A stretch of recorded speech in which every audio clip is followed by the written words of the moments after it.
आदाब नमस्कार, मैं रिदा खानम। आप देख रहे हैं सियासत टीवी पर साउथ इंडिया एक्सप्रेस। एक नजर डालते हैं आज के मुख्य समाचार पर। बीआरएस के कार्यकारी अध्यक्ष केटी रामा राव ने आज वारंगल शहर में चल रही मिस वर्ल्ड सौंदर्य प्रतियोगिता के लिए की गई तोड़फोड़ के लिए तेलंगाना की कांग्रेस सरकार की आलोचना की। पूर्व मंत्री ने एक्स पर कांग्रेस नेता राहुल गांधी से सवाल पूछे। केटीआर ने राहुल गांधी से पूछा कि क्या कांग्रेस सरकार का बुलडोजर कंपनियों के साथ कोई गुप्त अनुबंध है।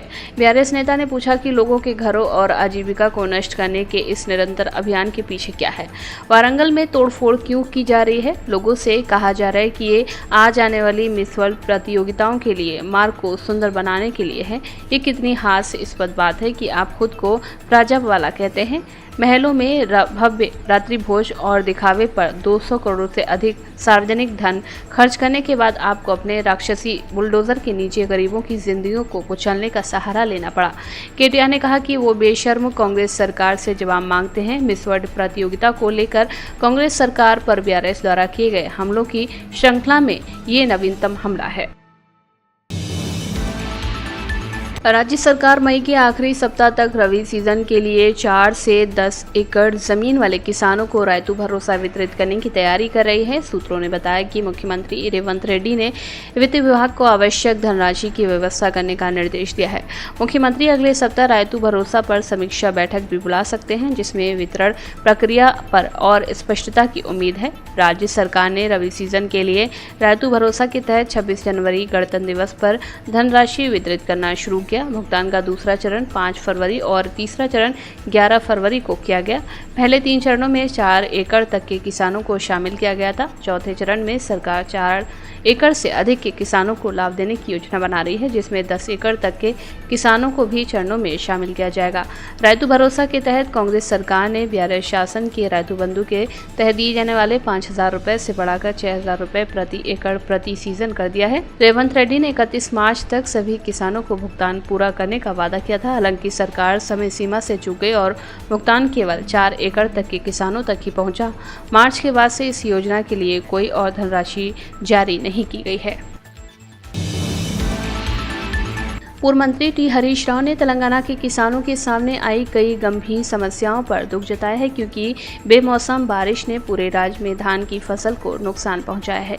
उन्होंने कांग्रेस सरकार की खरीद में देरी की आलोचना की और मुख्यमंत्री रेवंत रेड्डी से तेजी से कार्रवाई करने का आग्रह किया। उन्होंने कहा कि हर खरीद केंद्र पर किसान आंसू बहा रहे हैं। 6 महीने की मेहनत से उगाई गई फसल अब आंधी के कारण भीग गई है और खराब हो गई है। मुख्यमंत्री पर सीधा निशाना साधते हुए हरीश राव ने कहा कि पुलिस सुरक्षा के बीच एकीकृत कमान नियंत्रण केंद्र से समीक्षा कर रहे रेवंत रेड्डी को अपनी आंखें खोलनी चाहिए और किसानों की मदद के लिए आगे आना चाहिए। उन्होंने आग्रह किया कि किसान संकट में हैं, उन्हें आश्वस्त करें कि उनका भीगा हुआ एक एक दाना खरीदा जाएगा। बिना देरी किए भुगतान करें और इस देश के किसानों की रक्षा करें। बीआरएस के कार्यकारी अध्यक्ष केटी रामा राव ने मंगलवार को घोषणा की कि पार्टी राज्य में कांग्रेस सरकार के भ्रष्ट और भ्रामक शासन के खिलाफ बड़े पैमाने पर आंदोलन शुरू करेगी। उन्होंने कांग्रेस सरकार पर बड़े पैमाने पर धोखाधड़ी, विश्वासघात और कुशासन का आरोप लगाया, जिसका खुलासा इन आंदोलनों के दौरान किया जाएगा। उन्होंने घोषणा की कि वारंगल की बैठक कांग्रेस सरकार के अंत की शुरुआत है। उन्होंने पार्टी कार्यकर्ताओं से अपने प्रयासों को तेज करने और तेलंगाना के हर घर तक कांग्रेस सरकार के विश्वासघात का संदेश पहुंचाने का आह्वान किया। मंगलवार को हैदराबाद में पूर्ववर्ती वारंगल जिले के बीआरएस नेताओं के साथ एक महत्वपूर्ण बैठक में रामा राव ने कांग्रेस पर अपने वादों को पूरा करने में विफल रहने के लिए खासकर किसानों और बेरोजगार युवाओं के प्रति आलोचना की। उन्होंने राज्य के 2 दशक पीछे धकेलने के लिए कांग्रेस सरकार की आलोचना की। उन्होंने कहा कि ये सरकार अनुभवहीन, लालच, धोखाधड़ी और अक्षमता का एक खतरनाक मिश्रण है। उन्होंने कहा कि मैंने सरकार के सत्ता में आने के 1 साल के भीतर ऐसा सार्वजनिक गुस्सा कभी नहीं देखा। उन्होंने घोषणा की कि बीआरएस आने वाले दिनों में किसानों की आत्महत्या, बेमौसम बारिश के कारण फसल का नुकसान, रायतु भरोसा वितरण में देरी और धान खरीद में अनियमितता जैसे ज्वलंत मुद्दों पर बड़े पैमाने पर विरोध प्रदर्शन और जनसंपर्क अभियान चलाएगी।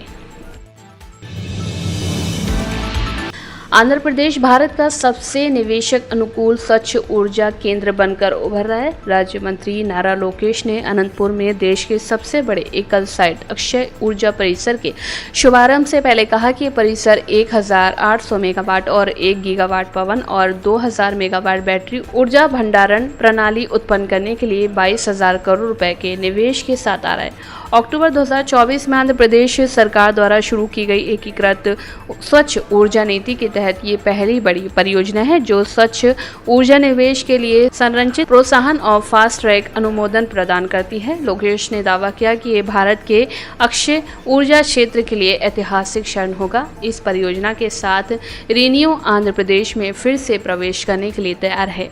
ये 2019 से पहले राज्य में सबसे बड़ा अक्षय ऊर्जा निवेशक था जिसकी स्थापित क्षमता 777 मेगावाट थी। हालांकि पिछली सरकार द्वारा पीपीए रद्द किए जाने के कारण कंपनी ने आगे के विकास को स्थगित कर दिया। दावोस में विश्व आर्थिक मंच के दौरान मंत्री लोकेश ने रिन्यू के अध्यक्ष और सीईओ सुमंत सिन्हा के साथ बातचीत और बाद में रिन्यू ने आंध्र प्रदेश में फिर से प्रवेश करने का फैसला किया।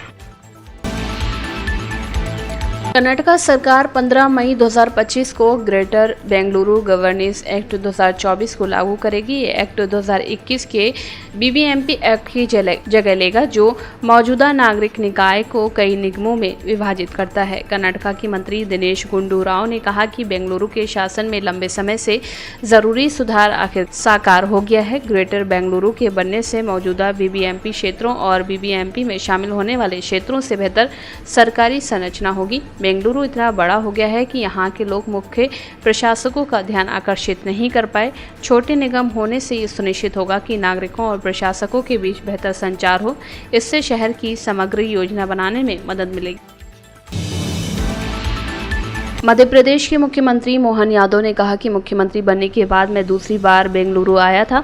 जब मैं अगस्त 2024 में आया तो मध्य प्रदेश में ग्लोबल इन्वेस्टर समिट होने वाली थी। बीईएमएल हमारे राज्य में एक रेलवे वैगन फैक्ट्री बनाने जा रहा है।